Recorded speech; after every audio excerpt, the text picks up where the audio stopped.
to the narrative, hence they are grammatically free and could easily have been inserted by a Christian.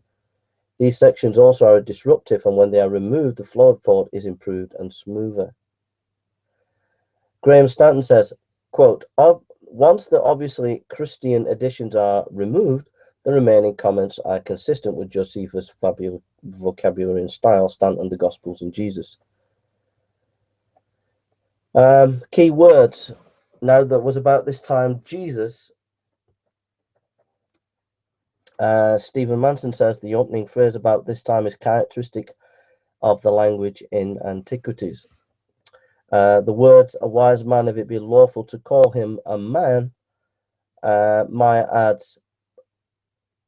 Mason adds, as it stands, the reticence to call Jesus a man seems like a rejoinder to the previous already flattering statement that he was a wise man. It seems more like a qualification of existing statement than of a free creation. Mason also says he uses the designation a wise man sparingly, but as a term of considerable praise. King Solomon was such a wise man, and so was Daniel. Interestingly, both men had what we call occult powers, abilities to perform cures and interpret dreams, etc., of the sort that Jesus is credited with in the testimonium. So this kind of language that is in this testimonium seems to be Josephus kind of language. The Jewish scholar Giza Vermees writes this: of these, Solomon and Daniel are the most obvious parables to Jesus qua wise man. Both were celebrated as master wisdom, hence it is not surprising to find either teacher follows closely the phrase under the consideration of the testimonium. That's Giza Vermees, Jesus, the Notice of Josephus, Re-examined, Journal of Jewish Studies, spring 1987, page 3. Another statement in the testimonium, for he was a doer of wonderful works. The word doer, says Professor Meyer, says this: it is used elsewhere in Josephus only in the sense of a poet, but Josephus has a fondness for resolving a simple verb into two verbs, a noun expressing the agent and the auxiliary verb, kreit einai for the simple krinein. Moreover, Josephus uses such cognates as poietios, that which is to be done, poiesis, doing, causing, as well as poetry, poem, and poetikos, that which caused something. Page 81, Meyer. Further, it is not all that unusual for ancient Greek authors to use occasional word in an unusual way. The undisputed epistles of Paul have their share not only of hapex legomenia, but also of Pauline words and phrases that Paul uses in a given passage with an unusual meaning and construction, especially since Josephus is dealing in the testimonium with peculiar material drawn perhaps from a special source. We need to be surprised if this usually will differ slightly at a few points. So again, we're looking at key words, and the evidence is mounting that these key words in Josephus, most of them are authentic Josephus when they talk about Jesus. Josephus says, a teacher of such men has received the truth with pleasure. Though Thackeray says, in particular, Thackeray, the prince of Josephian scholars, who went so far, quote, in his study of Josephus language as to compose a lexicon to Josephus for his own use, so as to see how precisely each word is used in Josephus and whether there is evidence for shifts of style in various parts of his works due to his assistance or to other reasons, noted that the phrases such as people accept the truth gladly is characteristic of the scribe in this part of the Antiquities, since the phrase appears 8 times in the book 1719, supposedly the work of Thucydian assistant, and nowhere else in Josephus. That's referencing Louise H. Feldman, The Testimonium Flammium, The State of Question, Christological Perspectives, editor Robert F. Berkeley, and Sir Edwards, page 188. Now, the rejoinders here, just to come in, Earl Doughty, a scholar who's not really a scholar, he's only got a BA, but he seems to, because he's a Jesus mythicist and seems to attack modern scholarship, he's been given a voice, which in my estimation, he doesn't deserve that voice. But he has said that the testimonium is fake, and some of the arguments are that it doesn't carry the context. If you read the testimonium in the context of the rest of the book of Josephus, it doesn't fit. Actually, it does. If you read Josephus, and you read the chapters prior to the testimonium and the chapters after, you'll find that it fits. It fits perfectly in the sense that you get Josephus talking about these messiahs, talking about Pontius Pilate, and these two themes are brought into this testimonium just off the cuff. Excellently Josephus, and so you can't really go with Earl Doughty there. The other thing about Earl Doughty is, just trying to think of the other argument that he makes.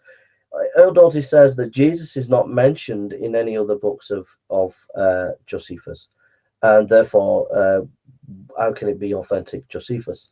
The answer to that is history is often patchy. You're never going to get a full resume of evidences everywhere in history. History and historical construction is only partial. We only have partial evidences.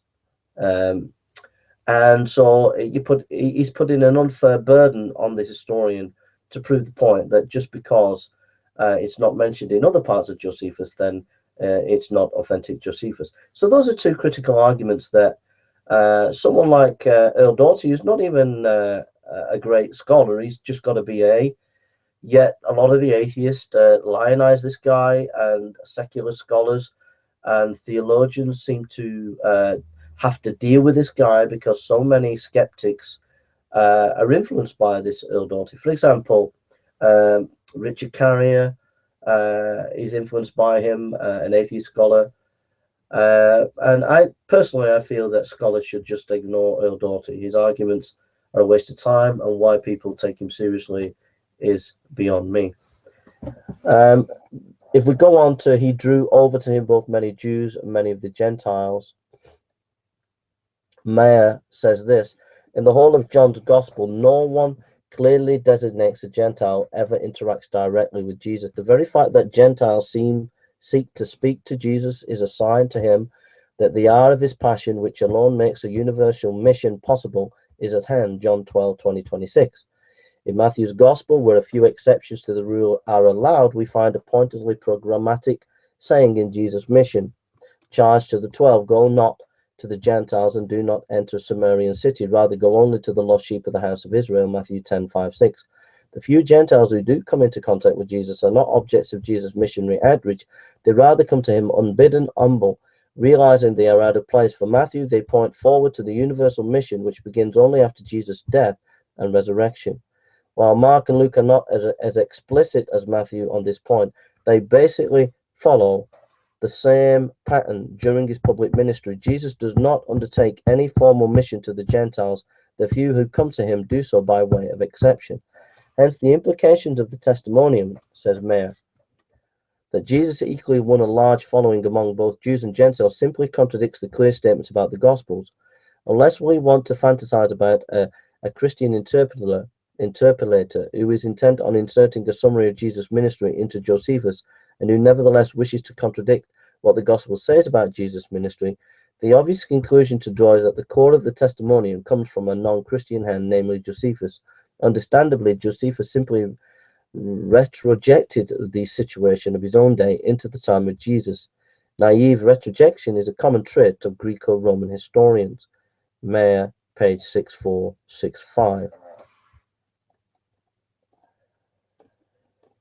So when we're not going to go into all of the evidence, but having reviewed a lot of the evidence, the article says, having reviewed each phrase in the testimonium, so you can go and read the article, we are now in a position to evaluate the evidence. The following phrases are characteristic of Joseph.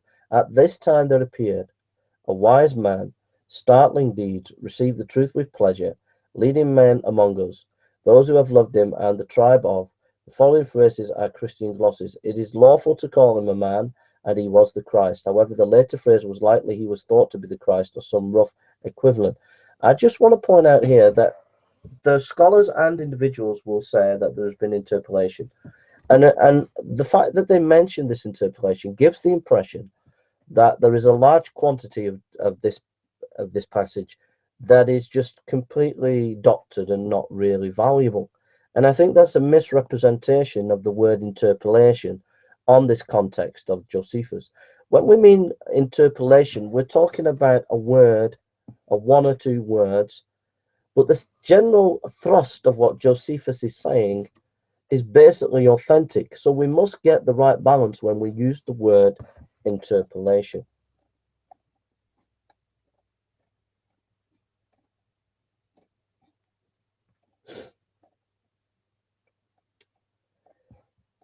I think that you can go and read the article for yourself, and if you're interested, excuse me, it's a very good article. And if you want to have a look at the resurrection of Jesus, there is also a nice little snippet on Josephus by Mike Lacona in the IVP book. There's also an article which I'll link to.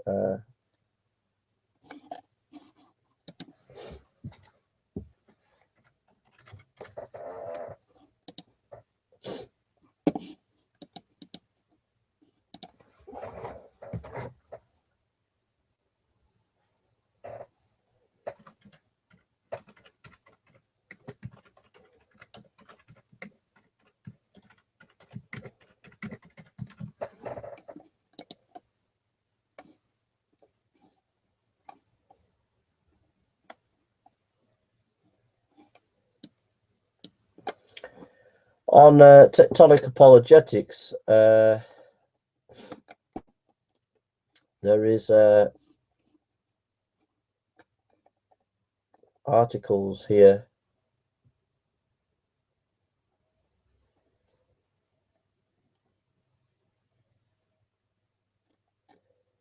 There is an article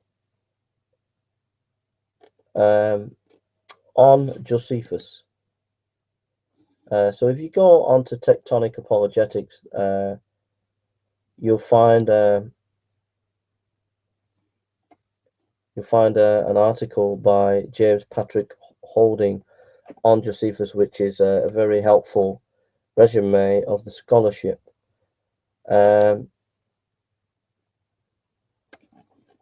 Also,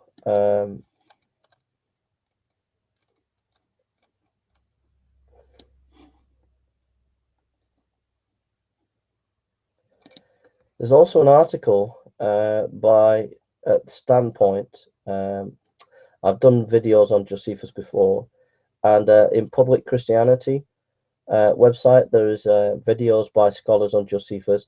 But if you go to Standpoint magazine, www.standpoint.co.uk, Jesus in the Eyes of Josephus, Giza Vermeers, February 2010, January, February 2010, there you get a pretty good scholarly article by probably one of the greatest thinkers on the Dead Sea Scrolls, who's dead now. And that's a good academic article. So basically, did Josephus refer to Jesus? Absolutely, 100%.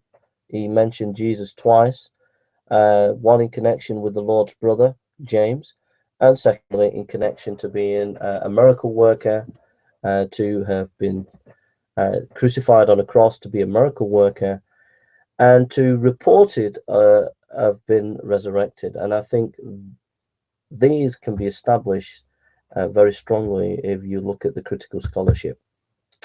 So this is just a little introduction to the scholarship. So enjoy it. One thing is for sure, the scholars of the critical side are, in terms of the atheist and skeptical side, the scholarship by them is virtually, can only be described as pathetic, really. There's no real critical, solid engagement with Josephus scholarship from the skeptical camp on YouTube or really in the academic world, to be honest. Anyhow, I'll leave you with that. You can work it through, think about it, and I hope it's a blessing to you. Thank you for listening, and God bless.